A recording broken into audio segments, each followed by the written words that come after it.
Yo, guys, what's up? This is Critics, the $40 million brand X turnaround podcast. So guess what is gonna happen today? Using it to clear the blockage in my nose. Now, this is what is gonna happen.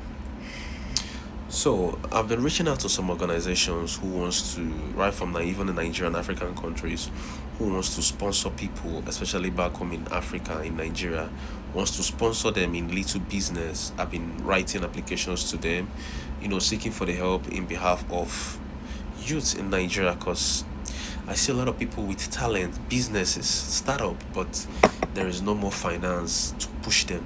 So this is what is happening. But before we go into that, let us explain what it's all about, you starting having a startup business. So I was talking to a lady here, the first one I spoke to. I was asking her, what are your dreams? What are your dreams for your business and all that? So we got to a point, I asked her, how much do you make in a month in your business? And she was like, no, I cannot tell you. I laughed because she's saying that I already know that it's just a startup business that she's pushing, and she's not bold enough to speak out. Then I met the other lady too, who also does wig and all that. So I asked her a question. So I asked her, what is your dream and your goal and all that? She said, oh, family is not involved in her dream, that she just wants to become an RN. And after becoming an RN, then, invest more in her business to find how it's going to grow. I said, okay, that's nice. Then I asked her, I said, how many or how much do you make? How much does your business make in a month? And she was like, no, she wants it to be private. She doesn't want to say it. I laughed because before she started saying something, I understand what she's trying to say. When I realized that she has a startup business, I already know how to classify her. I already know what she needed. I already know everything. Telling me no at first is a good sign. Yes, it's a good sign, shows that you can literally protect something, because as a business owner, you have to learn how to protect something. So she not even telling me at that moment at first shows good that she's in control of what she's doing, and I really appreciate that. But furtherly, I buttressed more than I explained to her, and I gave her reasons subtly that make her understand reason why she should next time don't hide how much you're earning, because you're a business. Now most people have a little business, but they treat that business like a baby. You see, when you treat a child like a baby all through the life, the child will grow up to still be acting like a baby. That's how you treat a business. If you treat a business like a baby, like a startup, it will always remain like a startup. It will always remain like a baby. I'm telling you, there are so many businesses today that could skyrocket, but they are always meeting average, simply because why? They are pampering a business. People fail to even take risks. Now, what happened? This was what really happened. So I met her, then we started talking. I said, do you know there can be investors? I even explained to her and tell her what I'm really looking for. I've been applying. That there are investors. So I got to understand, and I told her there might be people who are very rich, international investors, partners, that has gone to your profile and see you while I'm talking to you, and they're like, okay, I'm taking interest in this girl. Most time, people who wants to invest, when you go to Shark Tank, when they ask you those questions, no matter how your business is open, they want to see not even how much you're earning, but your honesty. Because people wants to invest in a place where they can be honest. People can be honest with them, where if they invest, they will get the actual return or ROI you promised them. So they are looking for honesty. They are looking for your discipline. They are looking for your consistency and your endurance and perseverance. It is not how much you are selling most time they are looking at. They are looking at how confident you are in what you are building. How confident you are in what you are building. You need to embody that thing. So guess what? She was like, okay, yes, that is true. You don't keep quiet when they ask you how much do you make in your business. If you really are very shy of not telling them, you can tell them. On a very good basis, when we have lots of customers, we make more.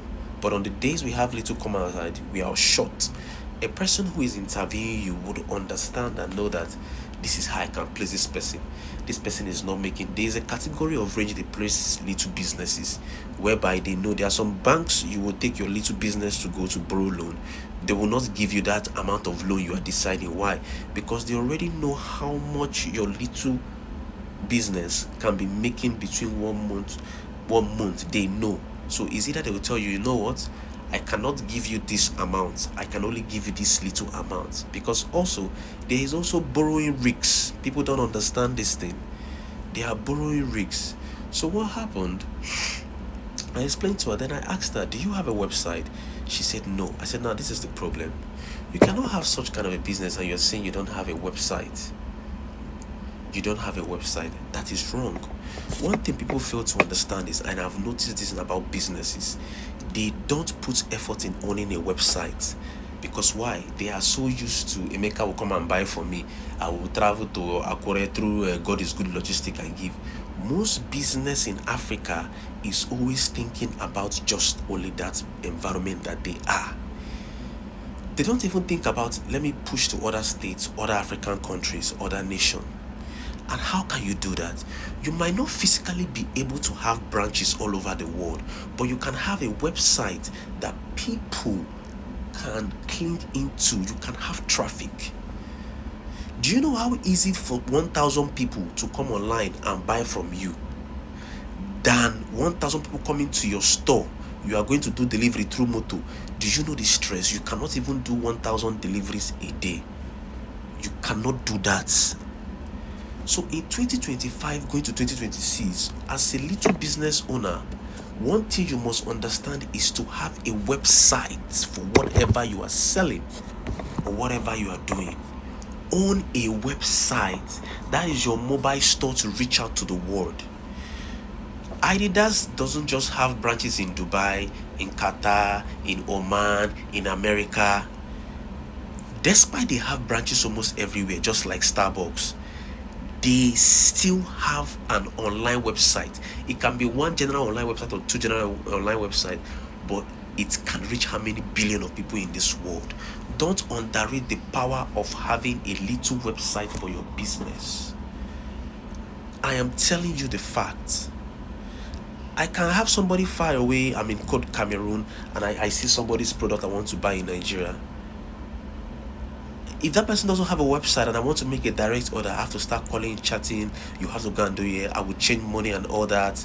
But when I'm in my house, you have a website, I will just click, order and do whatever I've done. You not giving me that service, you are not even just giving me a service, you have provided a value for me. You have provided a good value for me by me not stressing myself going to the bank to exchange money. Some days they hold it for international transaction and tariff plans and this one and all that. I can just from my app pay with my card on your website. You get the money. All you need to do is to now do it close to me. What am I trying to make you understand? Don't underrate the power of having a website for your business, no matter how little. Now we have free websites that are building free apps, artificial intelligence app, AI, that can build you a website in less than just 10 minutes. You could start a little from there just to advertise so people can make order. You know that yes, you are selling offline, you're selling online. The goal of every business is not for your customers to just come and buy from you and go. It's for them to buy and stay with you. You understand? This is why you must have you must be offline and online. You must find a way to make a website. Even if you are selling a Boniki robe for 6,000 naira or 5,000 naira or for 12,000 naira, because in Dubai here, this thing we buy it for most close to 6,000 naira or 5,000 naira if you convert the money, right? Or more than, right? Have a website for it. It's very important. You will sell more of this online than you will sell more of this offline. I'm being serious. Not everybody have the stress to trek to Dubai Mall and buy Adidas buy Adidas shoe, but I can stay in my house here and just pay online by their website and they will bring it to me. So it's not to work hard, it's to work smart.